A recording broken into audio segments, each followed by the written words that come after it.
Olá! Hoje a gente vai mergulhar fundo no capítulo 7 de Ezequiel.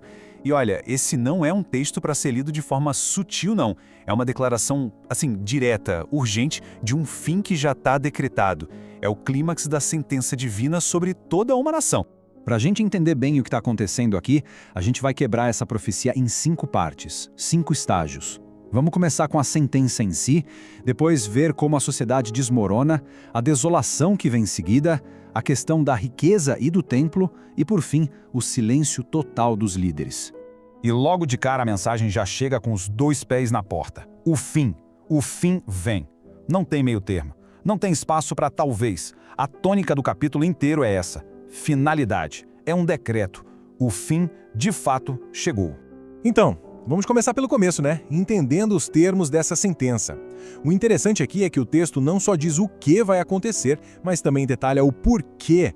Por que isso se tornou necessário e qual o objetivo por trás de tudo. E olha só que detalhe interessante. O texto usa uma expressão hebraica bem específica. Adamat Israel. Isso é fundamental, porque não está falando só do povo, da nação, está falando do solo, da terra mesmo. A ideia, segundo as fontes, é que a contaminação foi tão profunda que a própria terra precisava de uma purificação, quase como um eco do que aconteceu no dilúvio. E é bom deixar claro, o texto mostra que isso não é um castigo aleatório, que veio do nada. É apresentado como uma consequência direta. Basicamente, a conta chegou. É uma resposta ao comportamento, às abominações, ou seja, às práticas de idolatria, que eram vistas como uma quebra total da aliança. Quem lê o capítulo percebe que certas frases, como "o fim chegou", são repetidas várias e várias vezes. Mas isso não é só para encher linguiça, é claro. É um recurso poderoso, sabe? É para martelar na cabeça a certeza de que aquilo era inevitável, de que não era um mero acidente da história, mas algo deliberado.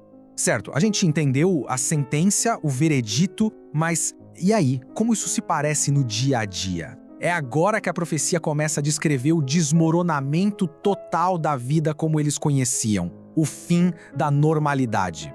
E para tornar essa ameaça bem concreta, o texto usa uma metáfora incrível. A haste floresceu.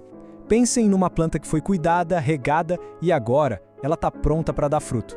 Essa haste, segundo os estudos, é uma figura de linguagem para Nabucodonosor e o Império Babilônico. O instrumento do juízo estava, digamos, maduro e pronto para agir. E aqui a gente vê o colapso econômico na prática. Imagina o caos. As regras mais básicas de compra e venda, de propriedade, tudo perde o sentido. A lei do jubileu, por exemplo, que era super importante para eles, que garantia que a terra voltaria para a família original, já era. Não faz mais sentido. Quem compra não vai aproveitar e quem vende não vai ter a chance de reaver. Tudo se torna inútil. Bom, e se o cenário já parecia ruim, agora a coisa fica ainda mais pesada.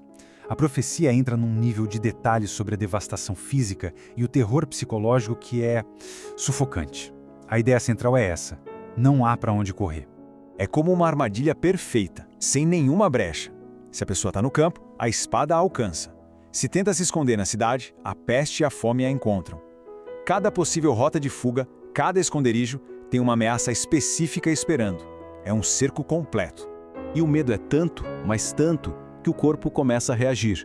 A profecia descreve isso de forma muito visceral. O primeiro sinal, mãos fracas, é a imagem da paralisia, da incapacidade de lutar, de se defender, de fazer qualquer coisa. E essa fraqueza se espalha. O texto continua com a imagem dos joelhos como água. Sabe aquela sensação de que as pernas vão falhar? É isso. É a incapacidade de ficar de pé, de se manter firme. É o corpo inteiro cedendo ao pavor. E finalmente, vêm os sinais exteriores, os rituais de desespero total. As pessoas se vestindo com panos de saco, raspando a cabeça. Na cultura da época, esses eram os sinais mais extremos de luto e humilhação. É a admissão pública de que tudo, absolutamente tudo, foi perdido.